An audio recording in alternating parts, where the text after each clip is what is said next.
Hello everybody and welcome to the Rugbyunited podcast. It's me, Rich Church Keane. You find me on Twitter at RichC_K.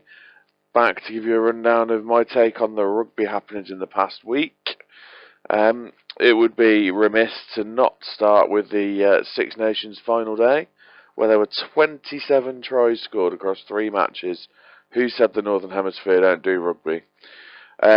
Wales, of course, came out of the blocks and absolutely they didn't come out the blocks and destroy Italy. At half-time, Italy were well in the game.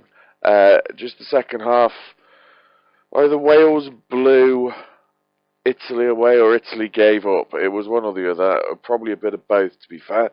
I think as good as Wales were, Italy were abysmal. And it ended up with a last few seconds of the game. Sato went over Italy, which made the score 60-21. And, of course, it left Ireland needing, I can't remember the exact point score, I think it was 26 points, 23 points, needed to go back to the top of the championship. They went out in the second game at Murrayfield, and again, it's a case of as good as Ireland were, Scotland were poor, and Ireland ended up with a 30-point victory. 40 points to 10. Great result away from home. It left England needing 26 points against France to win the championship. England, of course, went out of Twickenham, scored 7 tries, but 55 points on France. Unfortunately, France got 35 points. It wasn't quite enough for England, despite they were knocking on the door to go over for a last-minute try for the most unlikely victory. But they didn't get it. Ireland win the championship. Congratulations to Ireland. It was a superb tournament this year, I thought. There was a couple of dead games, but there always is. Scotland got the wooden spoon. England finished second on points difference for the 3rd year in a row, and the 4th year they finished second. And yeah, what a great way to cap a tournament off. It was superb. The press afterwards, and some of the players, decided to come up with their own reasons to why England hadn't won it. It was very disingenuous. There should have been a lot more praise given to the Ireland side. I thought they controlled every match they were in, apart from the game they lost. They controlled every match they were in perfectly. Therefore, they were probably the worthy winners, weren't they? You'd think. But no, the press, the original one was the press blaming James Haskell for a yellow card. We did concede 2 tries when he was off the pitch, but let's flip back to the week before when England spurned 6 massive opportunities to score tries and had 2 disallowed against Scotland. That's where the real problem lies. There was no killer instinct for England. But then a few of the players, I think it was Mike Brown, Ben Youngs and Courtney Laws, well, they came out afterwards and they said, sort of in a backhanded way, kind of congratulations to France for turning up to play when other teams gave up on the last day. If they were more clinical in their other games, if they'd have played a little bit better, if they'd have defended a little bit better against France, England would have won it. You can't go blaming other nations for not helping you out. It was a very stupid attitude to have, and I thought it came across as very childish. I mean, obviously, I was quite happy that Ireland and England were first and second. I didn't really mind which order they came in. I said at the start of the day that was the dream scenario for me, would be them 2 first and second. But yeah, it was some sour grapes from a few of the players. I thought it was a bit daft and a bit uncalled for.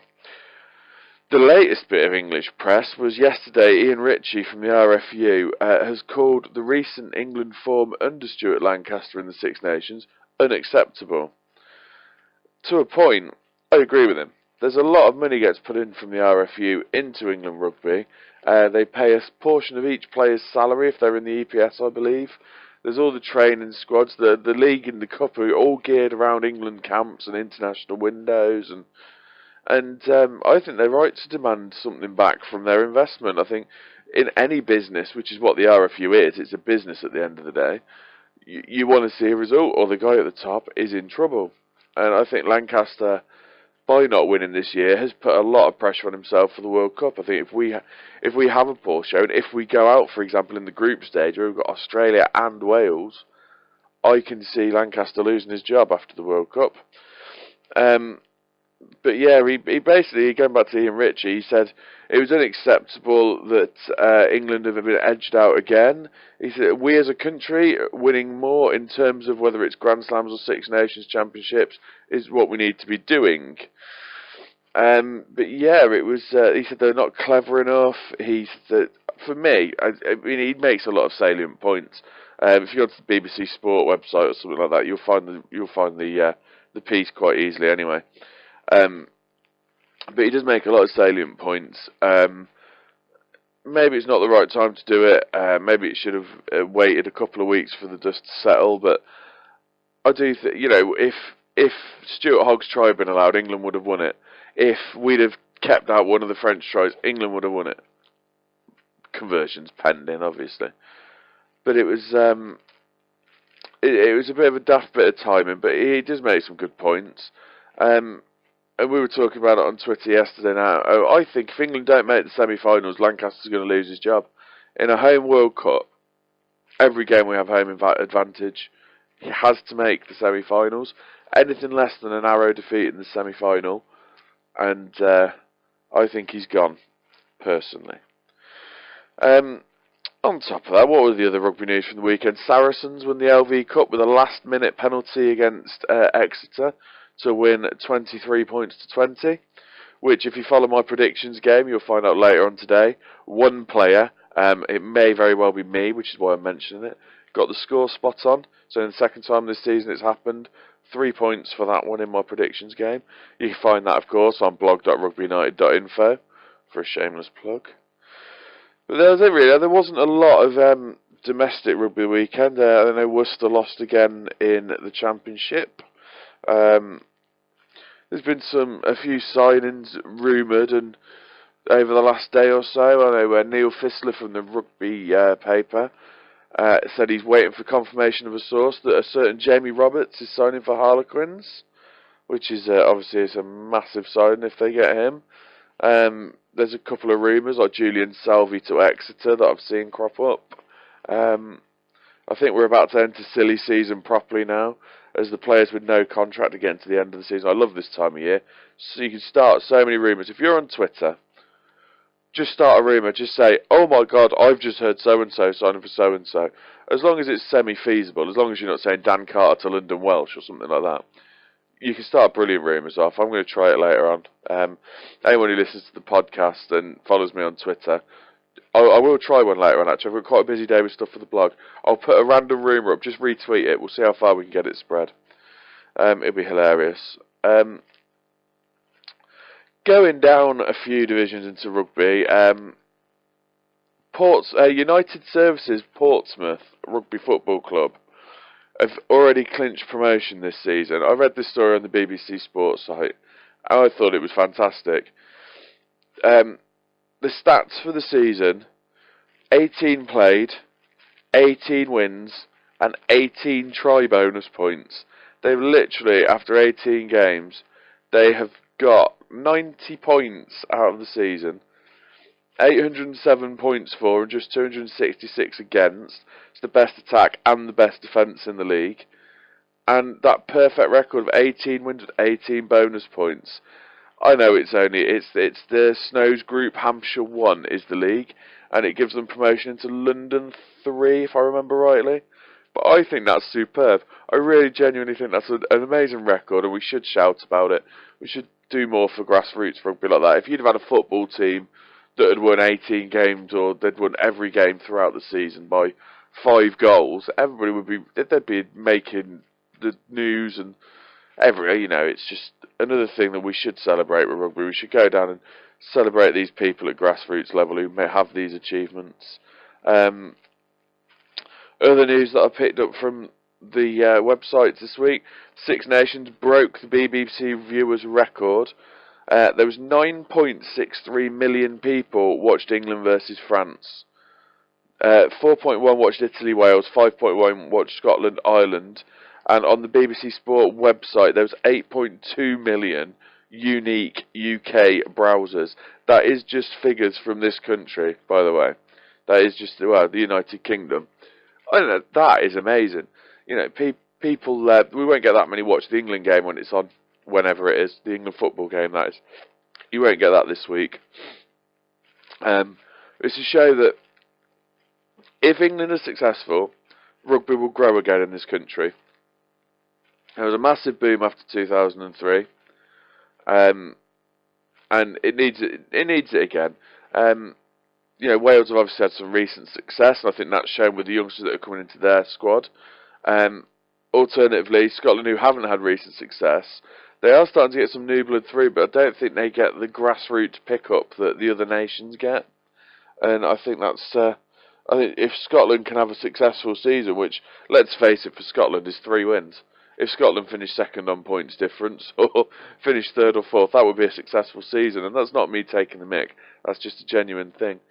Then they could push. They could get some new blood into the sport, which would obviously help out with their 2 professional sides and push the internationals. I don't know what I'm saying anymore. I've lost my words totally. Sorry, something came through my door and it really broke my train of thought. But yeah, so these sides in this country, we need to play the exciting brand of rugby. We need success. We need decent showings. We need tri-fests like we had on Saturday. We need them more regularly. And you will see people start to watch the sport. You'll see people start to play the sport. And it all starts from the internationals, and it'll go down to grassroots level. We need a sea change of thought to go and play a little bit more attacking rugby. Too much emphasis on defence in the UK. For all the home nations as well. I mean, even the way Ireland played for a lot of the tournament, even though they won it, they defended on. They relied on a great defence and then the superb kicking from their halfbacks. But hey ho, I've also seen, I'll finish off with this one because there's not really a lot to talk about this week. I've also seen several votes going around for the RBS Player of the Six Nations and also the individual nations asking for their players. For me, I voted on the official RBS. I voted for Conor Murray to be the player of the tournament. I don't think he'll win it, but for me, he was the most solid player across all the games. He was just everything you want from a scrum half. Superb passing, kicking, decision making. It was all there. So I voted for Conor Murray. For England, who's the only one I actually voted for, out of the individual nations anyway, I voted for Joe Marler because I thought Marler had a superb tournament. He had a couple of issues with penalties in one game, scrum penalties, but I think his game has improved tenfold. I think he was superb. He's like having another back rower on the pitch when you are defending. He carries well, he scrums well, and he's lost his temperament, so he doesn't punch somebody in the face every game, which is always a bonus. And then, if you move on to the other nations, I'd say, for me personally, these are my choices. For Wales, I'd probably go for Alan Wynne-Jones or Rhys Webb, who I thought both were superb. There's a lot of calls for Dan Biggar to be the player of the tournament as well. I thought, yeah, he dictated games well. I don't think he did enough to be the overall player of the tournament, but certainly think them 2 boys. Obviously for Ireland it would be Conor Murray. Scotland, Stuart Hogg. He was a diamond sort of shining through shit, wasn't he really? For France, I like Girardo, the hooker. As an ex-hooker myself, I think he was pretty good as well. And for Italy, I mean, who'd you vote for Italy? It has to be Parise, really, doesn't it? He's always just there. He's always top of his game and superb. So, bit of a shorter podcast this week because I say there's not really a lot to talk about. We're back to domestic rugby this weekend. Hopefully there'll be some talking points for me for next week. Some more signings to discuss. So that'll be it for this week. I shall bid you all farewell, and I'll see you on Twitter.